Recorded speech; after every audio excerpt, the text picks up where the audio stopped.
Thank you, David, for the introduction, and I'd like to welcome you all, ladies and gentlemen, to the first demonstration at the Scottish Game Fair here. Fortunately, the weather is supposed to be fairly good up until just after lunchtime, so hope you enjoy yourself and sit back, and hopefully I'll try to pass over some tips with single-handed trout fly casting. A lot of people, when they first think about fly casting, they feel it's quite complex, a lot of difficulties trying to learn the skill. But if you think of the rod as a spring and the line an elongated weight, it's all about flexing the tip of the rod with that spring. And if you watch the technique here, there isn't any great effort required.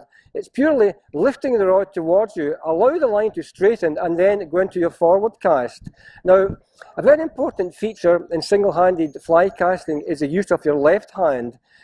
The position between the butt ring and the left hand kept under tension with that section of line is very, very important. And as we proceed with the casting demonstrations, you'll see with the distant casting techniques, it's very, very important to maintain that tension throughout the whole casting movement. Now, if you watch here, the basic single-handed overhead cast is to start from a fairly low position, bring the rod to the rear, allow the line to straighten, and then go into your forward cast.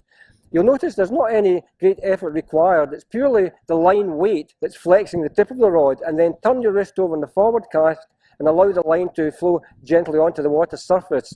Now, a lot of the beginners and even anglers who have been casting for many years make the mistake of aiming too low at the completion of the forward cast. If you imagine a shelf 5 feet above the water and you cast along that shelf and allow the line to flow onto the water surface from that position, you get a much better presentation. If you watch here, I'm actually casting and stopping the rod roughly 4 feet above the water and allowing the line to flow onto the water surface. You'll see how the line lands onto the water with very little disturbance. If you aim too near the water, you find the line splashes and you're obviously going to frighten the fish. So if you aim above the water and allow the line to flow onto the water surface, you get much better presentation.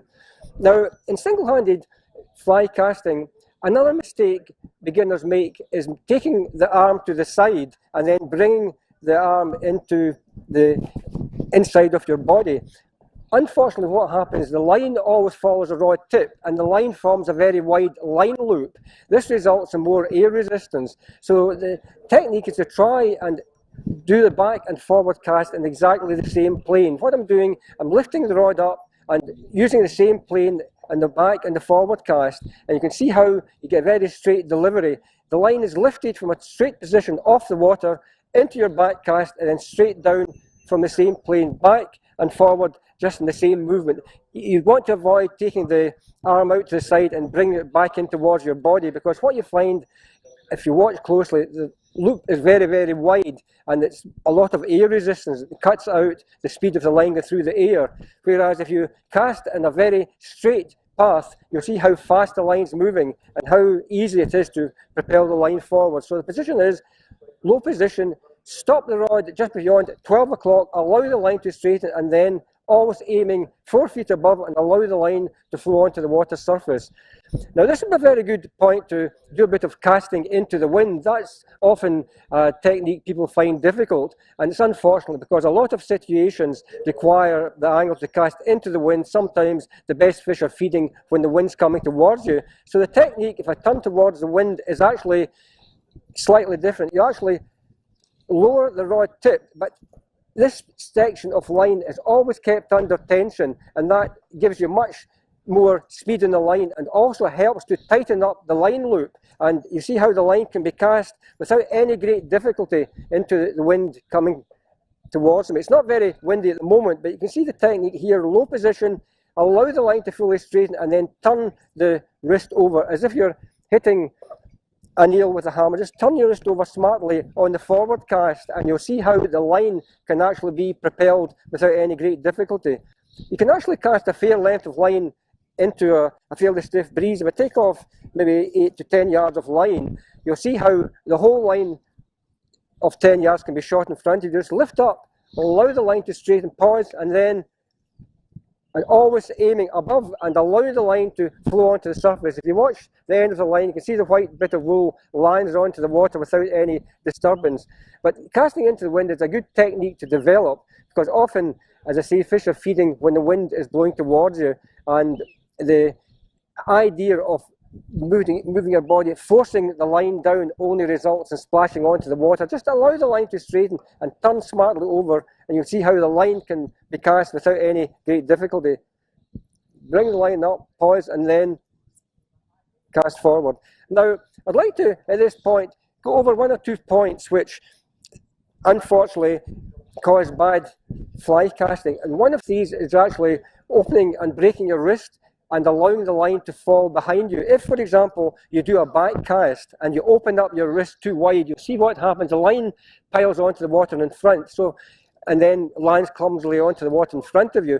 So if you think in terms of the line being cast into the air above you, that helps to avoid any vegetation behind. And to do that, if you slightly put your thumb to the left of the rod instead of putting the thumb directly on top of the rod handle, this opens up a V shape, and by doing that you can pillow the butt of the rod to the underside of your forearm, and that helps to push the line and rod much higher into the air on the back cast. If you watch what I'm doing here, I'm actually lifting and putting the line much higher into the air at the back, and you can see how the line moves fairly high. I'm not actually opening up my wrist, I'm stopping just beyond the 12 o'clock and allowing the line to straighten. As soon as you have too much wrist movement, the rod falls behind, and that's when the line catches on the water behind you or catches on the grass. If you open up your wrist, see what happens. The line falls behind and the cast is completely ruined. So if you maintain line speed by pulling with your left hand and keeping the line high in the back cast, you can see how you avoid any vegetation high up and then drift onto the water in front. Now, we talked about earlier on the use of your left hand, and I'll do a bit of longer casts here, and you can see how by pulling with your left hand you increase the line speed, and you also have much greater control of the whole length of line. And this is the start of distance casting, by maintaining that tension, and then on the forward cast, if you give another pull, you can see you can increase, pull up, another cast forward, and you see how far the line can be shot out with any great difficulty. That's called the double haul technique, when you're doing 2 pulls, one on the back cast and one on the forward cast. A lot of people, they try to put too much effort in their casting movements and they take out the compression of the rod. What I'm actually doing, I'm only maintaining that tension, and on the forward cast I'm actually pulling down my left hand, which increases the speed of line movement going forward, and that gives you more distance. As soon as you let this section go slack, you lose line speed. So the trick is to maintain tension between the butt ring and your left hand, and that gives you much better control. Just lift up, slight pull back, and then pull forward. And you see how straight the line's going, and how easy it is to add another 10 yards onto the distance. Now, if you pull the whole length of line out, and I've got some orange backing behind you, you can see how you can cast the whole 35 yards of line and another 15-20 yards beyond that. So you can get really impressive distances, and very, very useful when you're fishing on some of the larger still waters. You can cover much more distance with the longer casts, and the technique, as I say, is to maintain that tension with your left hand and allow the line to completely straighten on the back cast, completely straighten behind, allow the line to straighten, pulling up, down, and then see the whole line can be shot out plus many yards of the backing.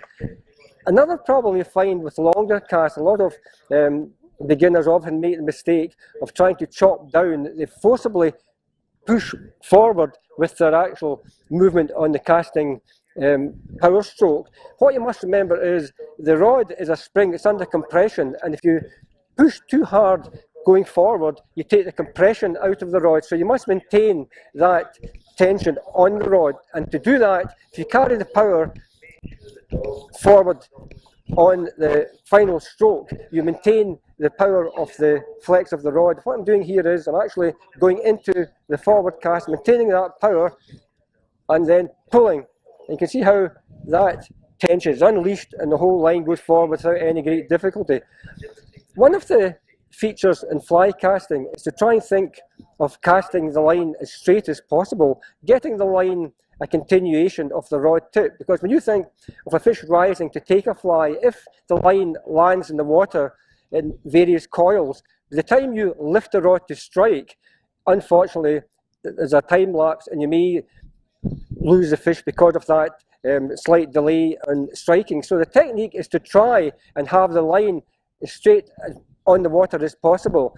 Imagine it's a continuation of the rod tip, and it's a simple matter of simply lifting up, and then that's where you get the direct contact. Imagine the line is continuing right down to where the fly is, and you simply lift up and you get a much faster strike. What I'm doing here is, again, moving the rod in a very short power stroke, and also in the same plane in the back and the forward cast. I'm not, as I said earlier, going to the side and bringing the rod back in towards my body, and that by doing that it gives you a much better or a much straighter delivery.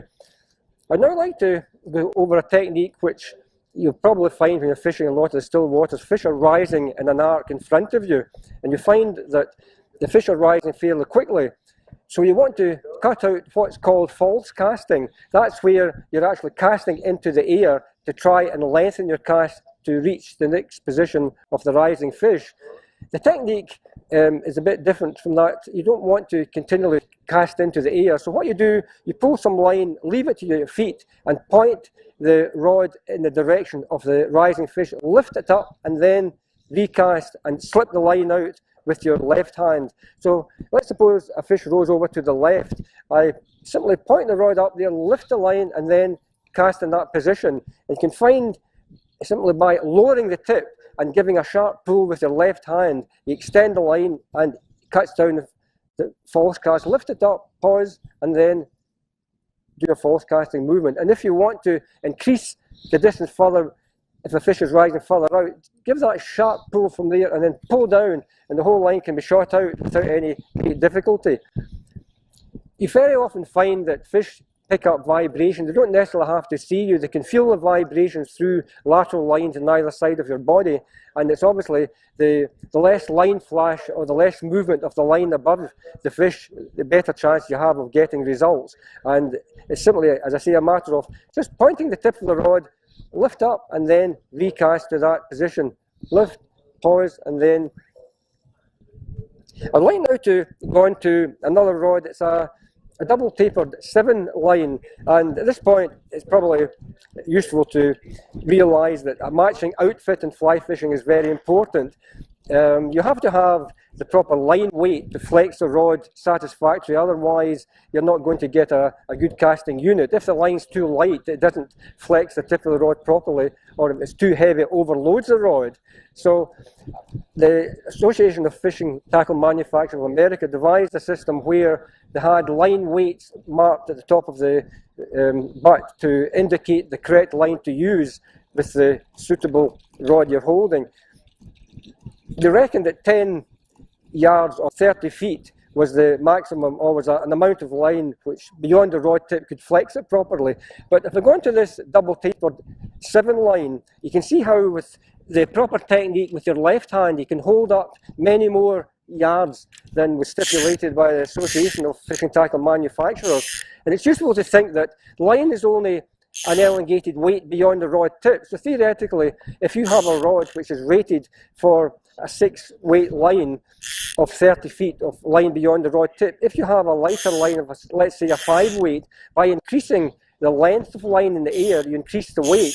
So theoretically, you can use a lighter line with one which is rated on the top of the rod handle.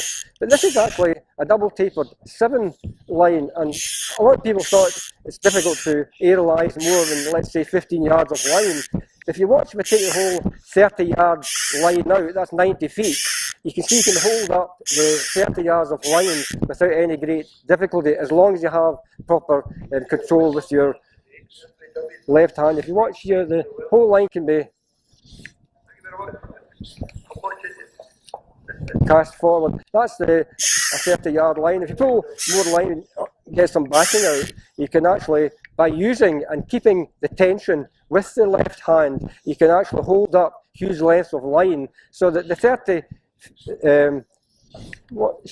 just pull back. Now if you slip out more, the whole line can be held out beyond the rod tip and then cast forward without any great difficulty. You can see the line can actually be fully cast out. That's a double tapered 7 line, which is a very useful line weight. It's very good for dry fly fishing.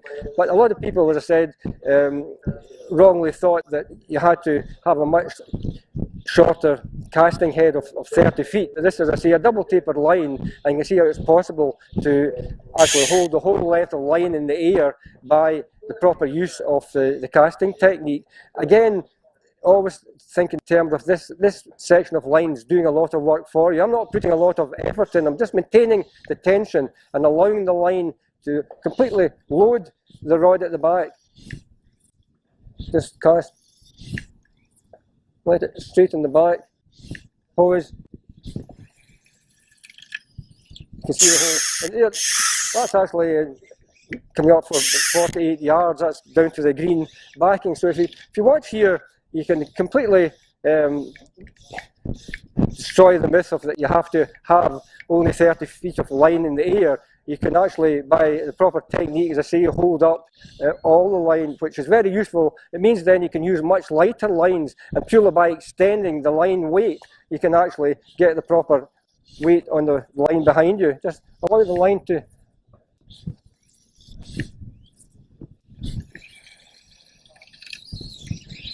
Now I'd like to go on to a few other techniques which is very useful in single-handed casting. It's not very well casting overhead, but there's situations where you can't actually take the rod to the vertical position. You have to do side casting, and also other techniques where you have to roll the line onto the water because of vegetation behind. That's where the stay casting was evolved. But in single-handed casting, there's only really 2 casts, one the overhead and the other is the roll cast, and all the rest are really variations. So we'll go and do some other slight variations which are useful to actually avoid different techniques and help you get more fish in the bank. So this is actually, as I say, is a double tapered line, but if I change this to a weight forward 6 line and do some roll casting, that gives an idea of what's possible if there's vegetation behind you.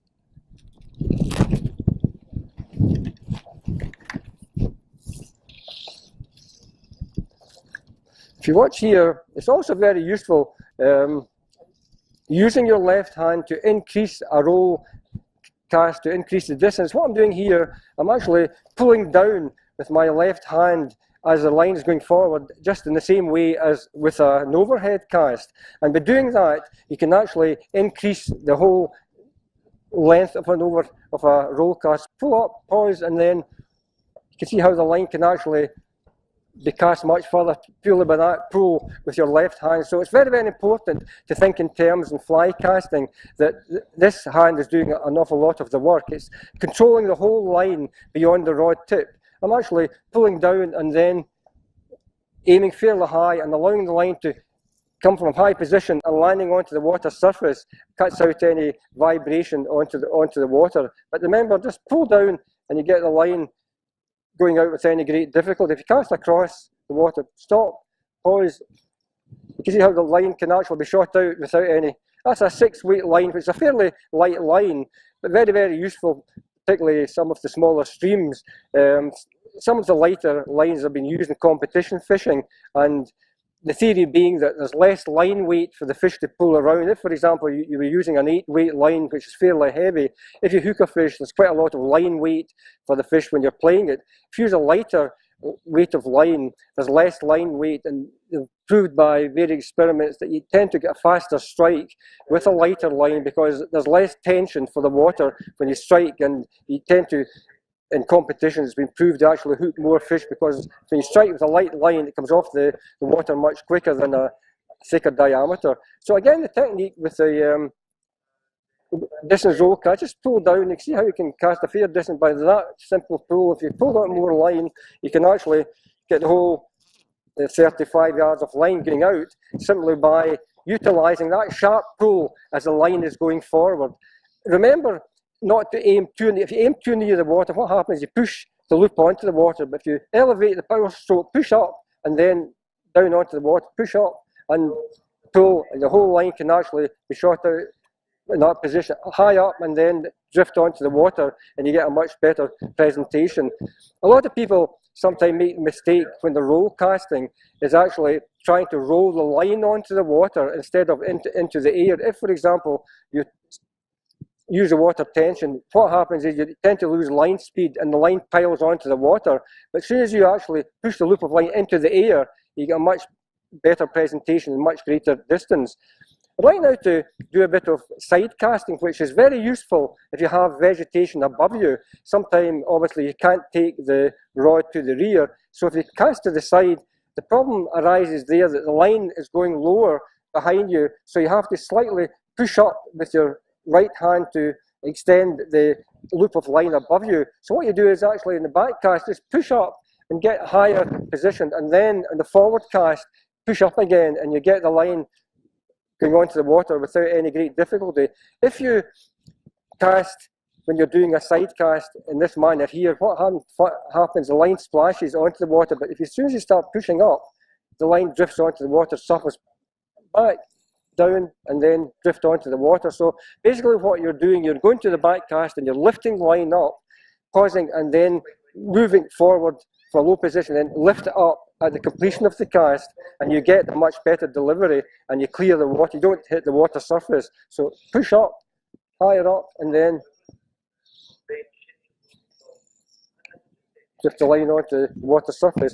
I'd like now to do some casting with a much shorter rod. If, for example, you thought that the length of the rod gives you more distance, it's not the case at all. It's purely, if I took the tip of the rod here, this is actually only 3 feet of the top of the rod. You can find you can cast equally as well with the tip section of a rod as you can with the whole rod. If you watch what I'm doing here, the rod can actually be cast just in the same way as with the longer section, because all the energy really in casting is coming from the rod tip. Pause and then forward and drift down. A lot of people think that the longer rod, the further you can cast. Unfortunately, what you find is single-handed rods over 10 feet, they're okay for maybe boat fishing. Unfortunately, there's more leverage against you because all that extra length, you've got to do a back cast with extra leverage. So a short section of rod can be used just as well as a rod of 9 or so feet. So the tip section is doing most of the work in fly casting. It's the speed that you can generate on the tip with the fly line that's giving you the distance in casting. I'd like now to go on to a very light line. This is actually a technique to be used in sinking line fishing. These have been floating lines I've been using, and there's a slightly different technique when you're fishing with sinking lines. And you find here that a lot of people, they find it difficult in getting or aerializing a heavier line weight, so you have to do a slightly different technique. So if I move over here to, this is actually a weight forward 7 sinking line. Very useful for fishing for rainbow trout at the beginning of the season where you want to get a bit further down. And the secret fishing with sinking lines is actually to cast faster, because the line is being more dense they go through the airstream much faster. So you have to always have contact with the line, otherwise it falls behind you. So if you watch the casting movement, the whole movement is much faster when you're fishing with sinking lines, and you get a much better technique. The line, this is actually what you call a fast glass line. It's going through the water fairly fast. So what you want to think is moving from a low position and then casting forward much faster. And the problem a lot of people find when fishing with sinking lines, that when they're retrieving, you want to try and realise that fish very often take close in and they start to lift too much line in front of them. So take the retrieve only a few yards from the side and then do the next cast.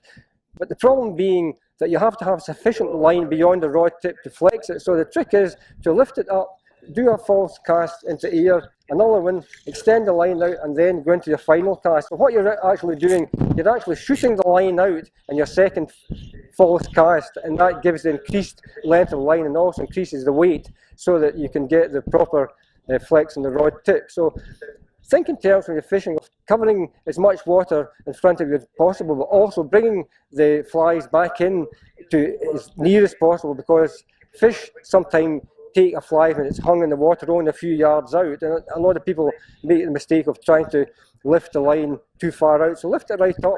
That's only with about 2 yards in front of you. So if you do a false cast in front, extend it there, lift it back, and then go into a forward cast, and you can see how the whole line can be shot out.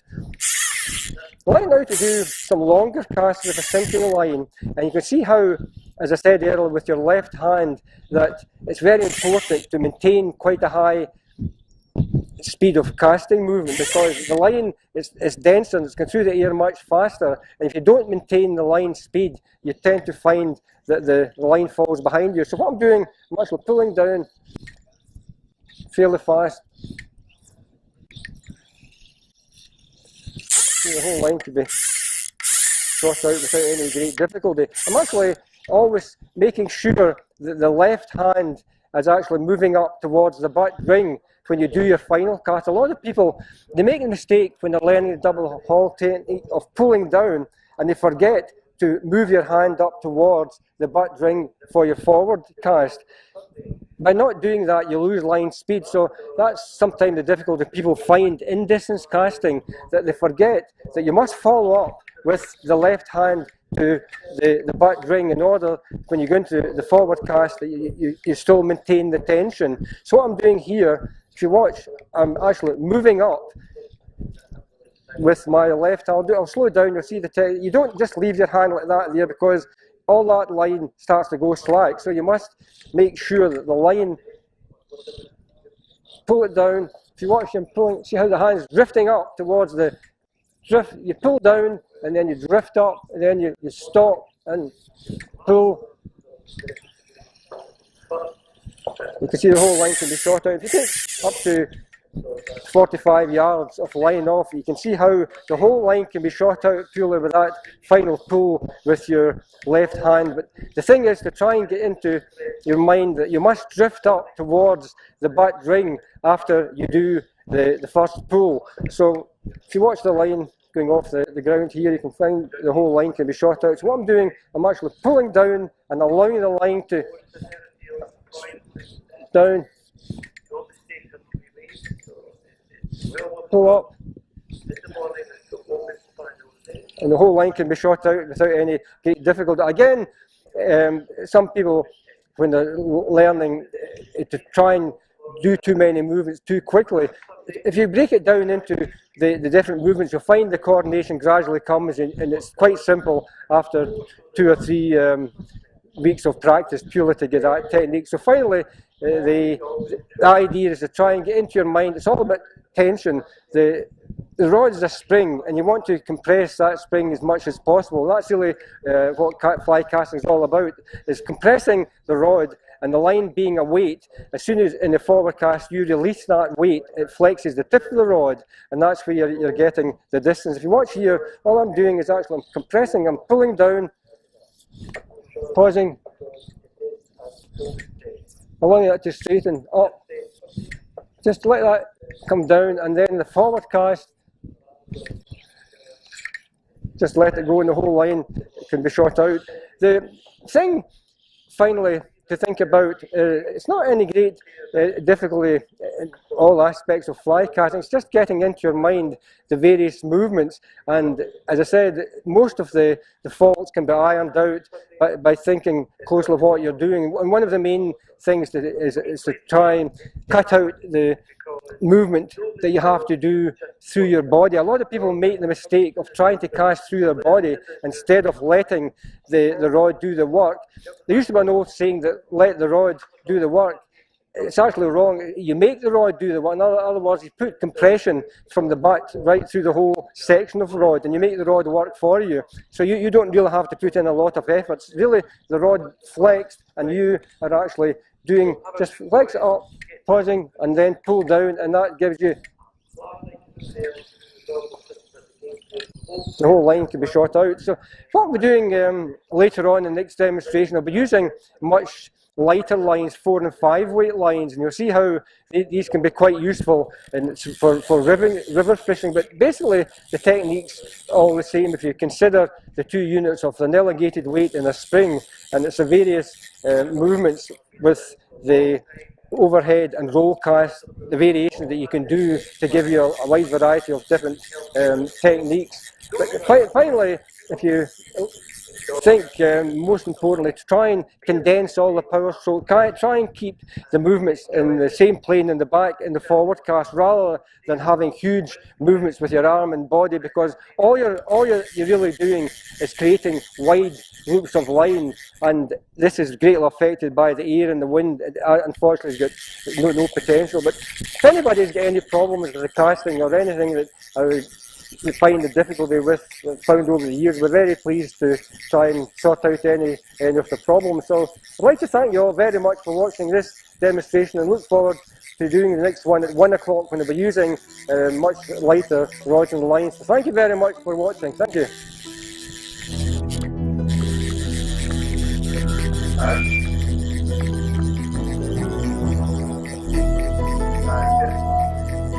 Just stay back.